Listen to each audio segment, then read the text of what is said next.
Legend has it, there once was a pianist who didn't know his music and had to learn it on the way to the concert. He rode a horse-drawn carriage and had to learn all of his music in 3 days.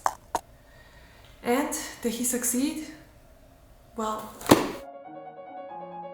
Hi, I'm Linda, and welcome to another video of the How to Practice series. We are going to explore the idea of practicing away from piano today. When you don't have access to your instrument or you don't want to be at the instrument, can you practice? Can you keep getting better at piano and music? The short answer is yes. The long answer is that this video is gonna talk you through kind of 3 ways of how you can practice away from the piano. Obviously, we've already talked about the practice journal, which all the goal setting and reflection is done away from the piano.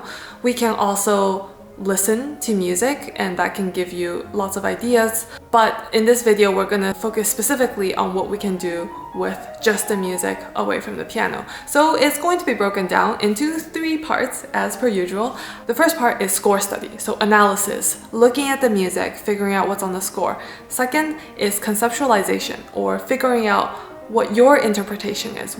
How do you want to play this music? What story do you want to create from this music? And 3, the physical visualization, how to visualize clearly what you want to do at the keys.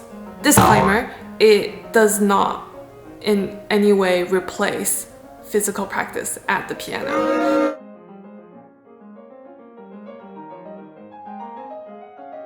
So, the first of 3 parts of things that you can do away from the piano is analysis, analysis, analysis. Analysis means breaking down parts of the piece into digestible chunks and really taking a look at what's in the score. Sometimes we call this score study. Oftentimes for me, I start from big to small, so generally I try to seeing what bigger parts of the piece repeats, how many phrases are in each bigger sections, and then looking at phrase to phrase, how the melody is moving, how the rhythm is moving, how fast the tempo should be, and if you already know harmony, this is also a good place to analyze the harmonic structure as well. Another step along the process that you can do away from the piano is the conceptualization.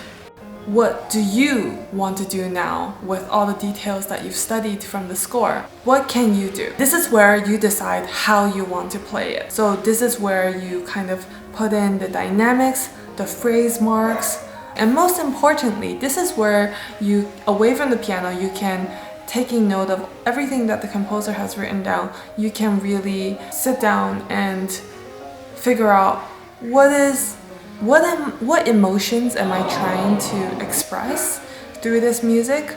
Where's the magical moment in this music?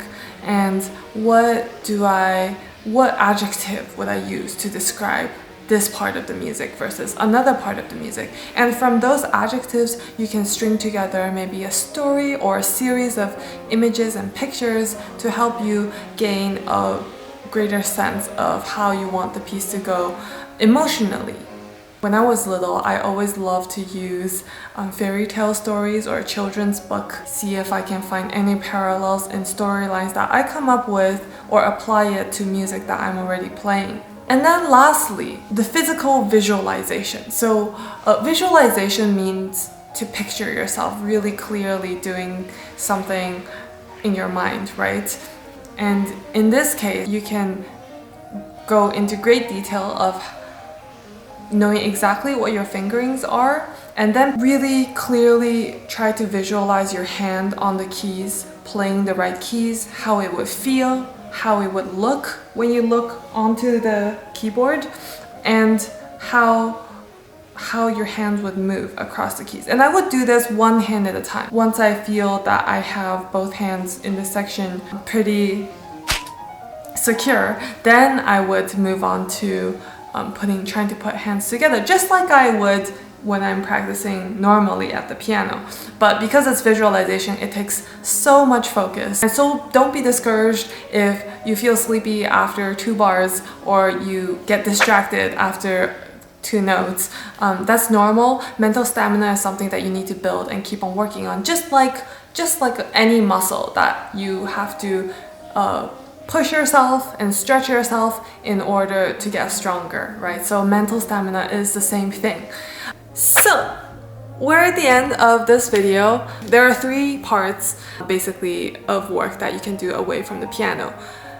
Number 1 is a score study, looking at the music, analyzing it, figuring out exactly what is going on, what the composer wrote, figuring out the characteristic of the melody, maybe even singing it to yourself. Second is your conceptualization, your interpretation, you figuring out what you want to do with all of these things that you have observed from the music. And 3, physical visualization, really visualizing in great detail, like a HD camera, what you would do in practice and what you would physically do at the piano, what you would do in your performance. That's it. That's really it. With that, thank you so much for listening. If you like this video, be sure to hit that thumbs up button and subscribe, and I'll see you next time. Bye!